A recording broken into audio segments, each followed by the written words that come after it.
Welcome back to the FlairBar.com show. We are behind the Flair Bar with none other than Bobby G. Bobby G, welcome back. Always glad to be there. We're like family.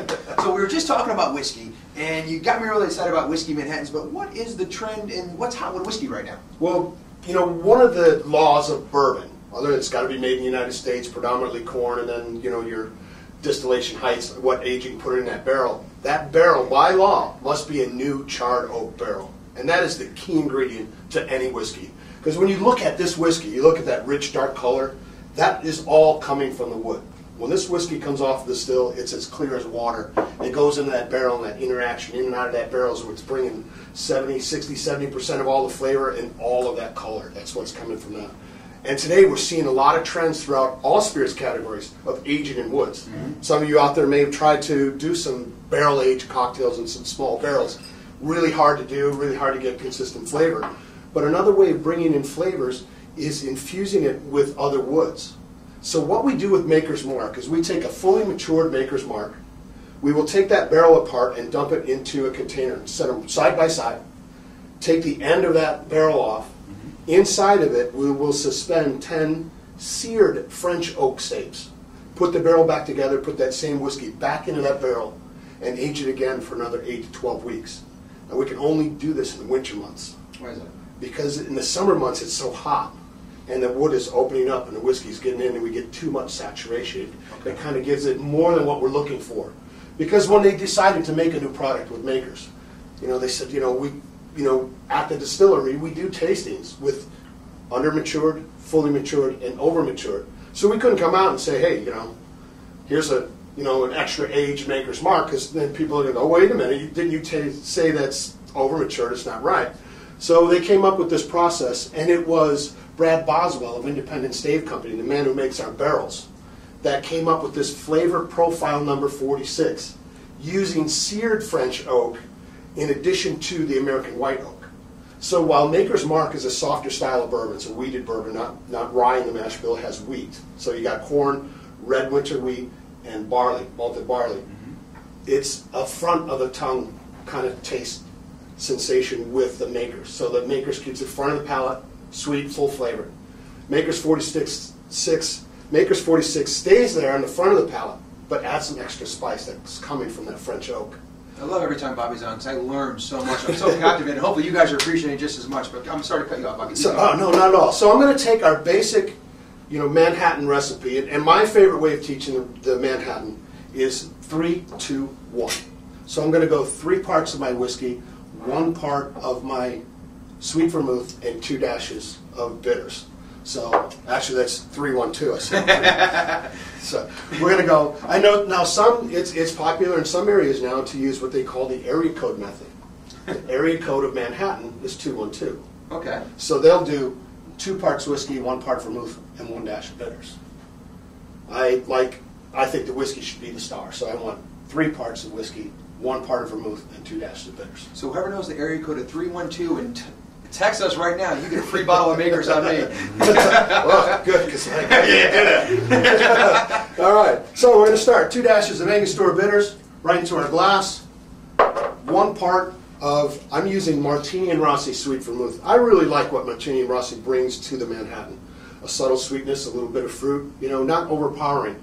I love Carpano Antica. Mm-hmm. My favorite way with Carpano Antica, though, is on the rocks. A slice of orange, then a splash of club soda. Josh's favorite vermouth is, if I'm not mistaken, the same one. He should say yes right there. And our beautiful Makers 46. Bill Samuels, he came up with this idea and he just loved it. Him and Kevin Smith, who was our master distiller at the time, and now Kevin has moved on to a bigger role with Beam. And we have Greg Davis down there. If you get a chance to go to Maker's Mark, go there and tell Greg Davis Bobby G sent you. You want to see him because he is awesome. You get the VIP treatment, trust me. Okay. Now notice your free pouring straight from the bottle. Is there a technique to this that you can share with us, or is this just from experience? It's, like everybody else, you all use a count. A lot of people, bartenders teach a bubble count. And I have a different pour count. I got a different head. I don't know what to tell you, but it's all about feel. And when you start to do it, and I know a lot of times when I do my presentations, when I talk and I laugh and I joke, and I always pour a little extra on top. My cocktails are always right where I want them to be, you know, and that's the key, you know. And you know, Jeff and Rob were talking about it earlier, and Rob really touched on it when he said, practice, practice, practice, practice. If you work in an environment where you're required to use a jigger, use a jigger. If you're in an environment where you can free pour, make sure your pours are accurate. It's the most important thing to your cocktails. All right, now we're going to put some ice in there. And remember, when you're using ice, fill it up. In this case, more is better because you want your ice heaping over the top, okay? And now we're going to take our spoon and stir it. Remember, any cocktail that's all spirit, you should stir it. That being said, if you like your Manhattan shaken, ask for it shaken. But for the bartenders out there, if someone asks for a Manhattan, default to stirring and shake if you need to. Make sense? It does. Okay. Now you see how we got the stir going, and when we first put that ice in there, that liquid the ice was above the liquid. Yeah. And now our liquid and our ice have come together. That tells me I got the proper dilution. Because what we're looking for here on a stirred cocktail is 12 to 16% of water by volume. Shaken, anywhere from 21 to 28% of water by volume. It's not to say we're watering down our cocktails, but we need to bring our alcohol in balance. Because remember, a good cocktail is a well-balanced cocktail, not a strong cocktail. Okay. There's a t-shirt. Bobby.com. Okay, I got my julep strainer. Right in this cute little antique glass, right? You know, I don't know if this was made for Manhattans, but I found it in Bardstown, Kentucky, so it works for me. And I'm going to strain that right into this little mason jar. And then we're going to add a little bit of something special to this one. Now, we talked about the wood. We've got American oak. We've got French oak staves. And now, what Maker's Mark does that's unique to all bourbon is we use walnut bungs. Huh. The walnut bungs won't expand. You know, they'll stay constant. So we can take that bung out gently and then get it back in without having to replace a new one, maybe put in some off flavor. So I've taken that bung and I shaved it down and I put it into this really cool tool called the smoking gun. It's got a little fan in there, got some wood chips in there, and we're going to take that smoke and put that right into our cocktail, fill up that glass, so you see that bubble in there. Oh, it smells so good already. Yeah, we're going to a little more flame on there. There we go, with the smoke. Nice. Okay, there we go. Now we're going to trap that smoke in that glass. Turn that off so hopefully nobody will come running with the fire extinguishers. If they do, we got cocktails. All right. So, I got a nice big full one there for you. So we let that set for a little bit. Now the key to this, if you're serving this in your environment at the bar, you make this at the bar and you send these two glasses out together. We'll take and we'll put some ice right into our serving glass. Okay?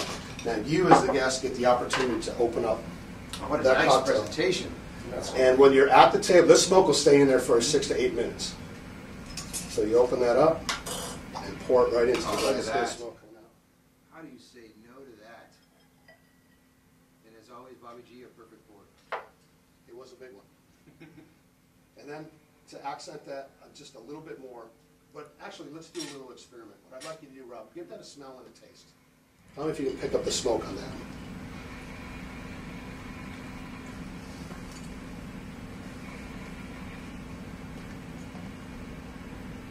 It's weird. Slightly on the nose, but definitely more on the taste. Yeah. Now I'm just going to take a lemon peel and just right over the top. And I think this is just really takes this cocktail from really good to great. Oh yeah, right. Right on the needed nose. that aroma, that extra little kick to kind of tie it all together. Bobby G, I learned something every time I'm on board with you. My Always friend. a pleasure. So what is the name of this cocktail? I call this a triple wood smoked Manhattan. So we have the influence of 3 different woods: American white oak barrel, seared French oak staves, and shaved walnut bung smoke. To learn more about more cocktails with whiskey, check out beamglobal.com, and we'll see you back right after this.